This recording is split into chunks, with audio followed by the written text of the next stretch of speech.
When you But say I you did attempted to have call, what does that mean? Did you pick up the phone and call somebody?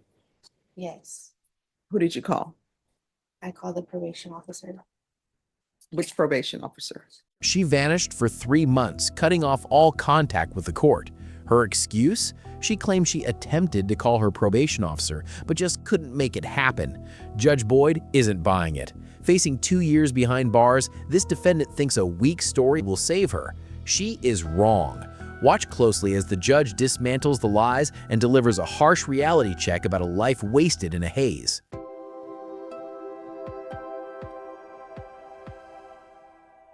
Court is calling 2024 CR 5014, State versus Waverly Whitlock. Can I have parties announce for the record for the state? Megan Galloway for the state. Orlando Castagnon for defense. And are you Miss Whitlock? Yes, Your Honor. All right, Miss Whitlock, did you review the document entitled Motion to Enter Adjudication of Guilt and Revoke Community Supervision with your attorney? Yes. Did you understand it? Yes. Are you the same Waverly Whitlock who was placed on deferred adjudication in 2024 CR 5014 for the offense of possession of a controlled substance penalty group 1 less than 1 gram on June 25th, 2024 for a term of 2 years? Is that you? Yes. All right, state. Your Honor, the state wishes to proceed on violation of condition number 4 in Bexar County, Texas. The defendant Waverly Whitlock did then and there fail to report to the supervision officer as directed for the months of July, August, and September of 2024 in violation of condition number 4. How do you plead to that? True or not true? True. State. We waive and abandon the remainders. Any objection? No, Judge. Did you understand by pleading true to violation of condition number 4, the court could find it true, grant the motion, find you guilty, sentence you up to 2 years in the state jail facility and up to a $10,000 fine? Yes, Your Honor. Knowing that, do you still wish to plead true to violation of condition number 4? Court will find violation of condition number 4 true. Is there a proposed agreement? There is, Your Honor. It is for the court to grant the state's motion, enter an adjudication of guilt against the defendant, revoke her community supervision, and sentence her to 90 days in the Bexar County Jail under 444 of the Penal Code. That is our agreement, Judge. She has a very little criminal history. The only history that I'm aware of is actually this case and a misdemeanor that she was also under probation for out of the same transaction. She was approved to move out of state to Arizona, and she had really nowhere else to go. She moved and left them. She's ready to move on out of Texas.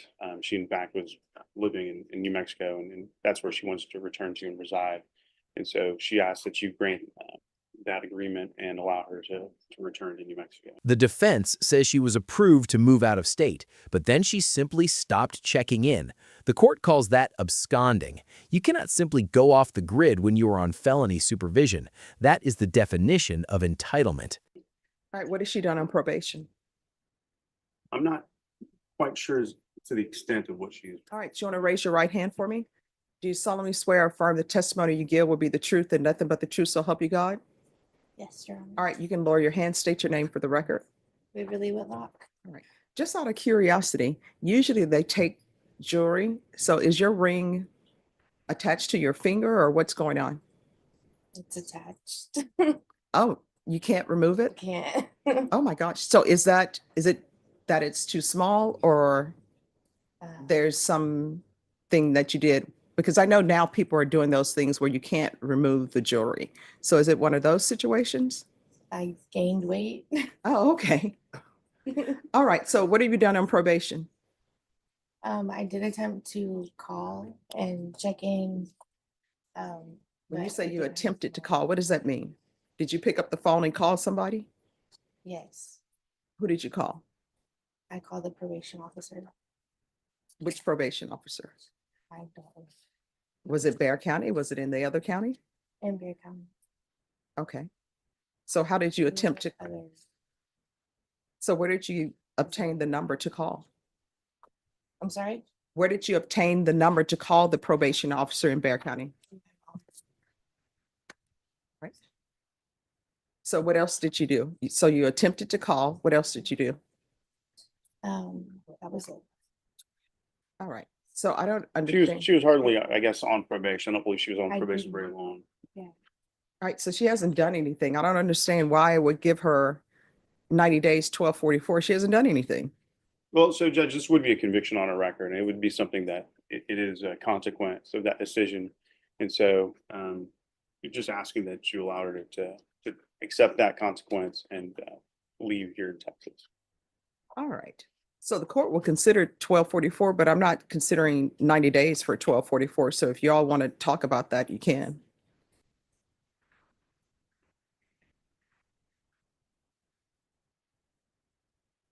Does anyone know how many days does she have? She has 90 days.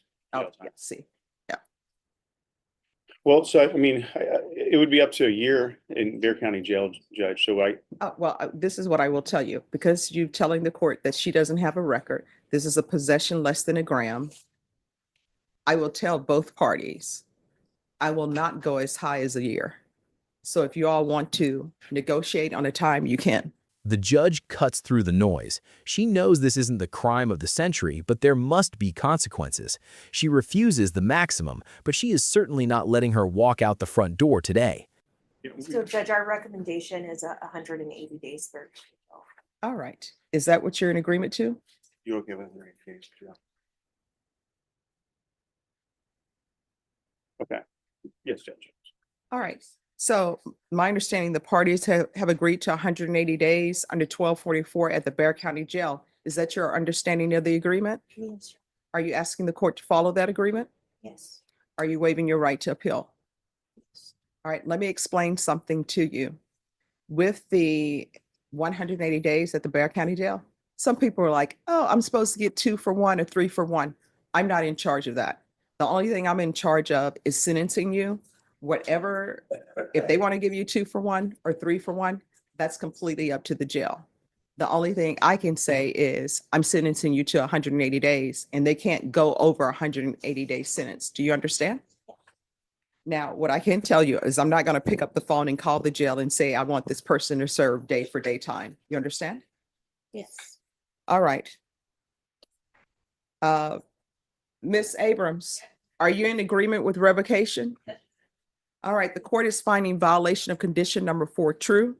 The court is going to grant the motion, find you guilty, revoke, sentence you to 180 days in the Bear County Jail under 1244. And let me just see if there's anything else that's due for your plea bargain agreement. All right, there is supposed to be money paid to Zachary Watson. Has that been paid? Was there any determination of a restitution amount? Not that I'm aware of. Probation, any determination of a restitution amount for Zachary Watson? State, I'm assuming that was something that was taken in consideration. Yes, Judge, so she did, well, she had a misdemeanor burglary of a vehicle that she was also revoked on, and I believe that it was a condition in that case mirrored in this case. All right, so the question becomes, have you paid anything to Zachary Watson? No. I'm going to put in here restitution, if any, to Zachary Watson. Is there any objection? No, Judge. All right. And the reason why I'm including that is because that was a part of your plea bargain agreement. So restitution, if any, to Zachary Tompkins Watson and cause number 729-266. All right. Is there anything else from either side with regards to sentencing? Not from the state, Your Honor. Nothing from defense. All right. Did you review the document entitled Trial Court Certification of Defendant's Rights to Appeal with your attorney? Did you understand it and sign it? Yes. Because this is a plea bargain agreement, because I followed your plea bargain agreement, and because you waive your right to appeal, you do not have the court's permission to appeal. Because this is a felony conviction, you're not allowed to own or possess any weapons or ammunition. If you have a question over what a weapon or ammunition is, you'll need to speak to an attorney. Do you understand? Yes. All right, we can go off the record. Here's the thing. It appears that you may have drug problems. Don't visit those drug issues on your mom. You need to make sure that you get into sober support meetings. That's what they call the NAAA meetings now. Or if you need inpatient treatment, there are plenty of places that are free. If you can't find a place that's free and you need the help and you want the help, you can always come back here. I will, use whatever contacts I have in here to reach somebody in Mexico or Arizona or wherever you may be.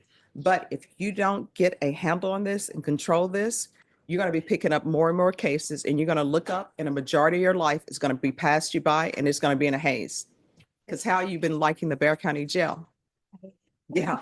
So you got to remember that. Okay. All right. Good luck to Thank you, you. Judge. Thank you. You're welcome. Justice is served. Waverly Whitlock thought she could ignore the rules while living in another state. The price for that mistake is 180 days in the Bexar County Jail and a felony conviction on her record. Judge Boyd made it clear, you cannot run from your responsibilities. Tell us what you think. Did the punishment fit the crime? Was 6 months in jail too harsh for missing phone calls? Or was it exactly what she deserved for ghosting the court? Let us know in the comments below.